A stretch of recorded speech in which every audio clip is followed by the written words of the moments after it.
This is absolutely insane. We got these two touching. So I'm incredibly shocked. Mach 33 is what we're shooting today. This bow at the moment, I feel really good about deer hunting with. I obviously have a Mach 30 back here. I like it too. I just hadn't spent as much time with it because I'm waiting on strings. As soon as them new strings get on it, I'm fixing to really dig in deep with this Mach 30. But right now, this 33 is awesome. So we're gonna be shooting this today, getting ready for deer season. I get asked a lot, are you really gonna deer hunt with a hinge? So I've got a couple hinges here. These hinges I shoot all the time. I've got a thumb button here, and I've got your old trusty wrist rocket index release. So what I'm gonna do to scientifically kind of look at this, we're gonna have kind of a March Madness tournament with these. So I've got the Ibex hinge versus the Cobra Harvester. That's a hinge that mounts to your string versus a thumb button that also mounts to your string. And I've hydro dipped this, it would be orange otherwise. And we're going to shoot 4 arrows. We're gonna pull the worst arrow, because I think everyone could potentially have some human error, bad shots, things happen. We'll pull that one so that it doesn't just totally tank the group with one bad shot. And then we're gonna check the circumference. How big is the circle? How big is this group? Is it nice and tight, or does it blow up because of your release, bad target panic, bad shots, punching the trigger, whatever. So the best of these two, the smallest circumference, will move on.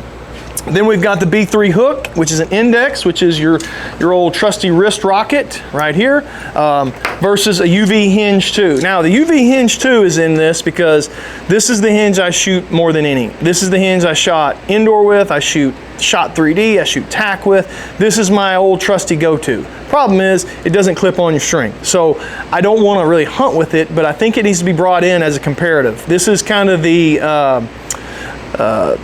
what's the word I'm looking for? This is the norm, this is the standard, this is our baseline, okay? And so if you can beat this with one of these other ones, we're in the right direction. So it's in there as well. The winner, the smaller circumference of these two will move on. These two will then have a shoot off. That'll be the one I hunt with this fall, at least for this particular bow. We're just looking at circumference, not necessarily score or where they hit, just group, because there's a chance that the Ibex might come off the string different from the Cobra thumb button, okay? And I've been kind of shooting them all. I go back and forth from day to day, so that's kind of what's pushed me to make a decision to do this, so that we can see once and for all which one groups the best, and kind of have a tournament out of it. We're shooting at 50 yards, and it might be 47 or 48 because I'm trying to stay in the shade, not get blinded by the sun. But we're shooting about 50 yards because that will expose our problems. That will expose, you know, are you shanking it? Is it just not consistent? The group will grow. And at 100, it'd be even better, but I'm not shooting 100 yards. So we're gonna shoot 50 yards, we're gonna measure the groups, we're gonna come put them on our basketball tournament bracket here, and then we'll see in the end which one's left standing. Let's get started. And I should probably mention I'm shooting an Easton Axis long range. These are like 410 grains with tack vanes on the back, a wrap, and they've got a cheap Amazon lighted knock that I really like. So gonna shoot 4, pull the worst one out of the group. Ibex hinge. Ooh, that one hit low. Ooh, gosh, dog, that's not a good start to this. All right, those two look pretty good. With the Ibex hinge, it's a really neat release. I like it a lot. I really want to shoot it. Sometimes I'm just not consistent with it. Sometimes I just can't make it make sense, but sometimes it shoots great. Yesterday I almost Robin Hooded one at 50 yards out here, so just, I don't know. And then you see today, it's not a great group. All right, so we're gonna pull this one. Obviously, this was our worst shot. None of them are great shots, but that one's definitely our worst shot. These 3 down here, obviously hitting a little low. Not a bad, I wouldn't be happy with this, but all right, so we'll measure this string, 8.5 inches. Cobra Harvester thumb button. I've hunted with this one for a few years, so I have some history with this one. Not necessarily always good history, but history nonetheless. It's a good start. Gosh, dog. Might be bad news for the ibex.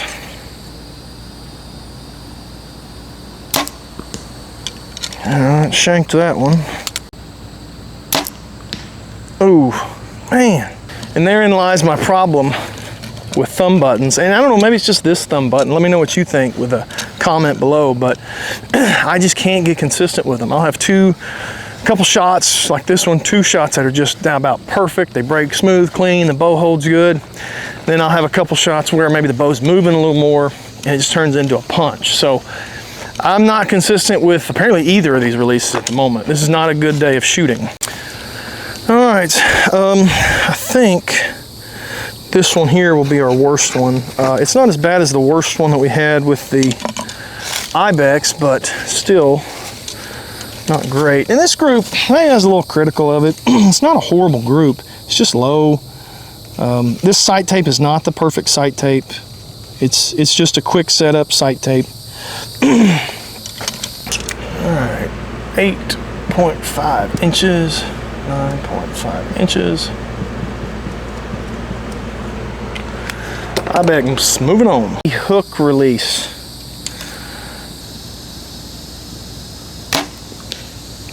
Way low.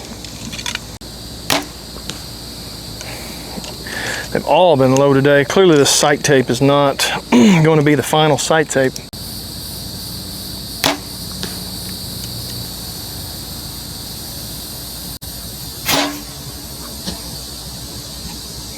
So one thing with the index that I hadn't shot this in a couple years hunting. I've kind of picked it back up recently, but I hadn't hunted with it in a couple years. I have a problem with my, like, it feels too smushed into my face, and like my anchor point is not as consistent as it is with like a hinge or a button. It's just, everything's too smashed up in here. So I feel like I have some issues, especially left, right with it. All right, so I wouldn't call this a bad group. They're just all a touch low. If this was just moved up and they were all across here, you'd probably go, that ain't bad. I think these 3 are gonna be the best 3. This one's just a little farther out. These 3 in a straight line are pretty good.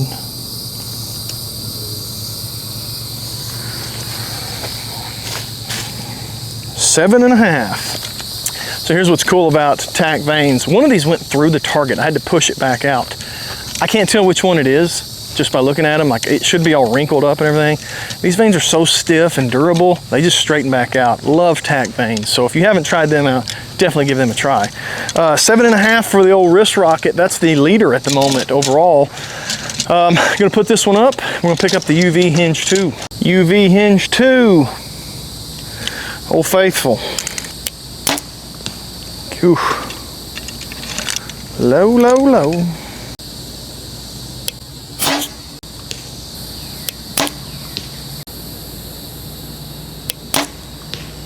All right, full disclosure, I haven't shot this release in months.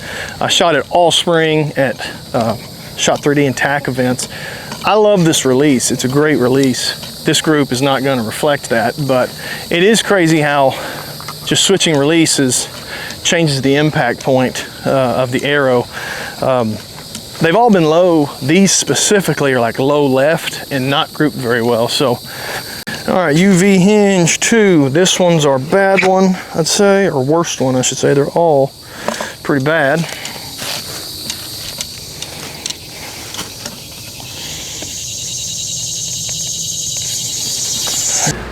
The Underdog B3 hook coming in at 7.5 inches, and the UV Hinge, the favorite, 8.5 inches. So B3 hook is moving on. We're back to the Ibex. I'm really shocked the B3 hook is in this running. Ibex Hinge, clip it on your string and leave it. Championship round. Whoo, that's a tough one to beat right there. Dang. That was a surprise shot, if I've ever seen a surprise shot. Ooh, punched that one. And that's the problem with a hinge. Occasionally, you're gonna have that. That's gonna be tough to beat. All right, so in my mind, I've been thinking I don't shoot the Ibex hinge as good as I shoot the UV hinge 2. Because I shot it so good through the spring. I've kind of put it down and focused on deer hunting, and you know, these are deer hunting arrows. You know, I'm trying to get that in my mind. But then you walk out here and you shoot them side by side. It's kind of hard to argue with the results. So this is the one I said I punched it right when I let it go. And generally, I said this on a podcast the other day, if I punch a hinge, or if anybody punches a hinge that's right-handed, it generally just moves a few inches left. So exactly what happened. That group is 3 shots with a hinge. I mean, that's X10, 8 if anybody's scoring. That's better than my UV, without a doubt. Now, I hadn't shot the UV in a while, so obviously there's something to that, but B3 hook wrist rocket championship round.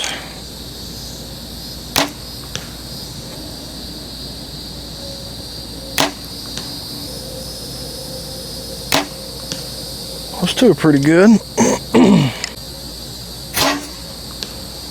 It's a pretty good group.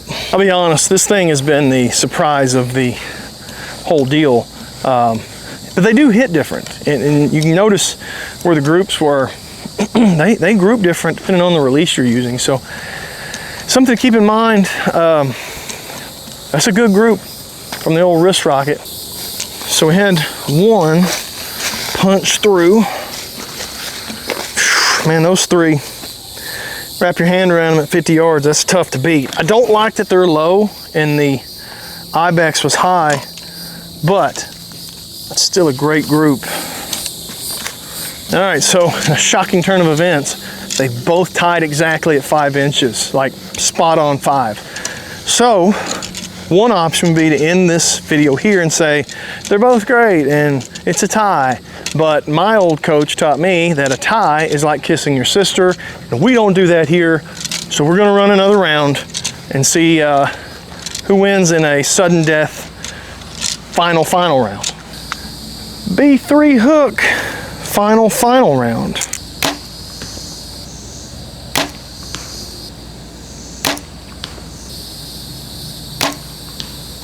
This is absolutely insane. All right, so obviously had 2 go through, so I'm hoping these will straighten out. I've got these 2 touching. These 2 shafts are touching on the 9 line, and this one down here is right below it. Again, these 2 I can wrap my hands around. This one is my bad shot. This was my first shot too, by the way. Man, that's a heck of a group right there. Again, I had 2 of these go through the target, and I can't tell which one it even was anymore because these tack veins like immediately straighten back out. It's one of the yellow ones.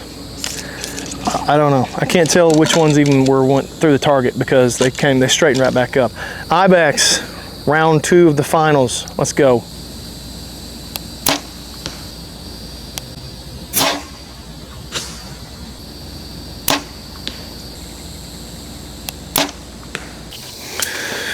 That's a good group at 50 yards. I'm gonna measure both ways and we'll see which one's tighter. These 2 that are touching are obviously, B3 hook was 3.75 inches circumference. The Ibex hinge in the second round, after they both tied at 5, was 6 inches. So the B3 hook, the underdog of underdogs, is the champion.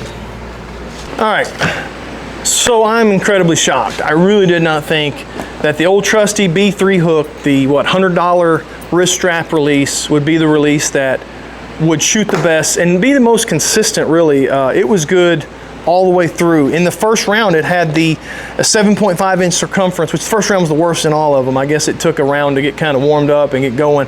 But even in the first round, it had the tightest group of all the releases. So you know, if you're gonna say, well, it just was one good round and that's why it won, No, it was the best of the entire first round.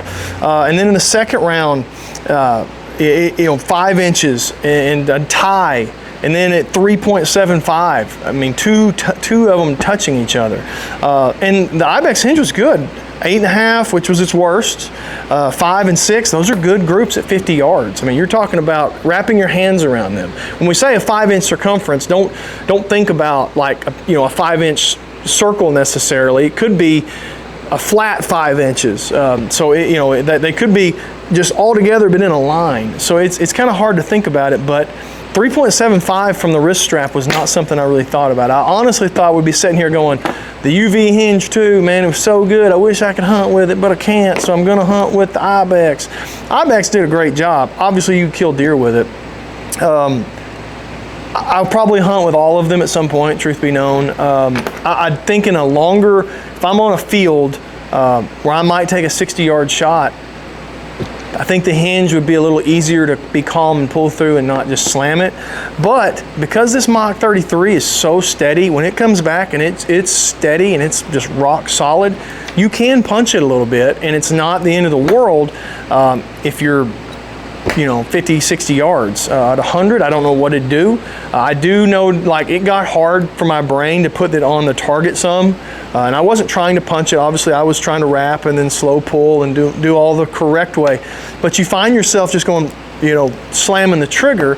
But because the Mach 33 is so solid, it aims and points so well, it wasn't a negative thing in this particular hunt. Here's what I've got in mind. I'm really thinking that stand finger release clicker. It's not the Onyx, I don't think, but whatever the stand index clicker is, might be the best of both worlds. So I might be looking at getting one of them and seeing how it performs, because I'm really been impressed with this, how the data shook out. But I love the idea of knowing it's fixing to go off. You better get focused and lock in. Cool experiment. I was not expecting those results. So in reality, here's what we did. We got a bunch of shots in, we got a bunch of reps, we got a little more confident in a release today that has been a backup release in the bottom of my backpack for a long time. So that's kind of the whole point of this. Get out, do some of these experiments on your own. Measure groups, compare them against each other, and see which one is doing best for you. That's kind of the whole point, the whole goal. Get out, get reps, shoot with a purpose. That's what I did today. I shot with a purpose. The purpose was find out which release I shot the best. And I think we've got that information. So appreciate you watching. Like, stick around, follow, check out the links below, the eBay store, the Patreon. I'm pumping podcasts out like crazy. On the Patreon, I'm telling people before, this is who's fixing to be interviewed. This is what the topics are. What questions do you have? We're still doing a giveaway. We're going to be doing a giveaway on the Patreon. Cell cameras. I got a bunch of them back here. We're going to be giving away cell cameras, and we got other stuff coming down the road, custom strings, things like that. So you definitely want to stick around and be a member of the Patreon. I appreciate you watching. Like, subscribe, stick around.